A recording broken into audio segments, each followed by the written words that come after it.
বন্ধুরা চলে আসলাম আরেকটা নতুন প্যান্ডেল। এটা পুরো একদম অন্য রকমের। তো দেখো তোমরা, এটা পুরো মাটির ডেকোরেশন দেখতেই পাচ্ছ। তো দেখো এরকম প্যান্ডেল এখন মানে খুব কম দেখা যায়। আর এই দেখো প্যান্ডেলটা কি সুন্দরভাবে তৈরি করেছে। আর যারা যারা তৈরি করেছে তারা সবাই এখানেই রয়েছে, তারা নিজেরাই তৈরি করেছে। চলো প্যান্ডেলটা ঢুকে দেখা যাক। আর এই সব দাদা ভাইরা সবাই মিলে এই প্যান্ডেলটার মানে উদ্যোগটা নিয়েছে। তো খুব সুন্দর হয়েছে, মাটির মধ্যে খুব সুন্দরভাবে সাজানো সেই পুরোনো দিনের সেই কিছু স্মৃতি রয়েছে এই প্যান্ডেলের মধ্যে। তো চলো। আচ্ছা, নমস্কার দাদা, বলছি আপনি এখানে পুরোহিত? হ্যাঁ। আচ্ছা, এখানে পুজো করেছেন? হ্যাঁ। আচ্ছা, তো বলছি এই জায়গাটার নাম কি? এটা হচ্ছে মুকুন্দপুর খলিশাদির সংযোগস্থল। আচ্ছা আচ্ছা আচ্ছা।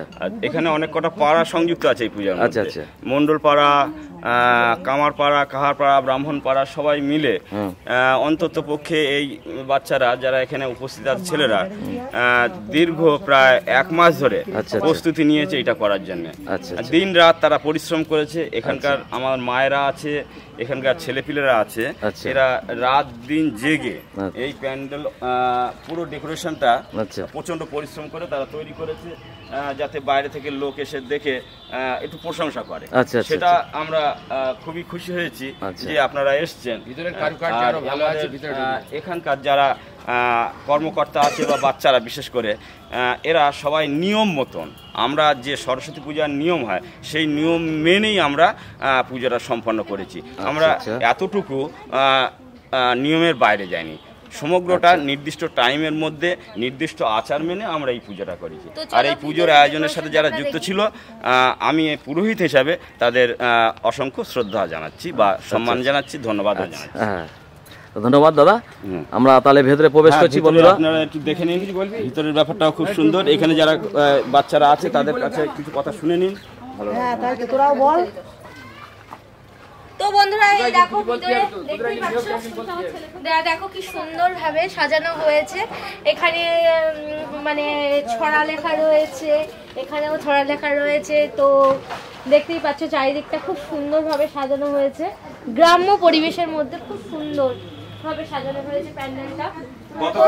মা সরস্বতীও খুব সুন্দর হয়েছে, মূর্তিটা খুব সুন্দর হয়েছে দেখতেই পাচ্ছ। আর সেই তুলসী তলা দেখতেই পাচ্ছ, দেখো তুলসী তলাটা আলপনা দিয়ে কি সুন্দর ভাবে সাজানো হয়েছে। সেই আগেকার দিনে যে দিনের কথা মনে পড়ে যায়। মাটির দেয়ালে কারুকার্য, সেই খড়ের চাল আর সমস্ত মাটির দেয়ালে আলপনা আঁকা, মা বোনেরা যে আলপনা দিত আগে, সেই সেরকম সেম পুরনো ঐতিহ্য। প্রসাদ আছে, খেয়ে যাবেন, তুমিও খাবে। আচ্ছা, থ্যাংক ইউ।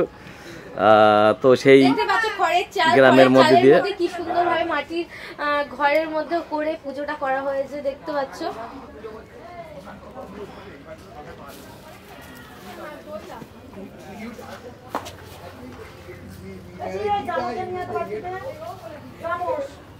তো বন্ধুরা দেখলেন সমস্ত কিছু, সমস্ত মাটির দেয়াল ও বিভিন্ন রকম মূর্তি মাটির, ঠিক আছে। আর এই মাটির দেয়ালে এই সমস্ত সব কিছু সেই আগেকার যুগের মতো লাগছে। তো সাথে থাকো, পাশে থাকো, ঠিক আছে। মৌ ঘোষ, নশদাস সবসময় তোমাদের পাশে আছে, সাথে আছে একটু ভালোবাসা।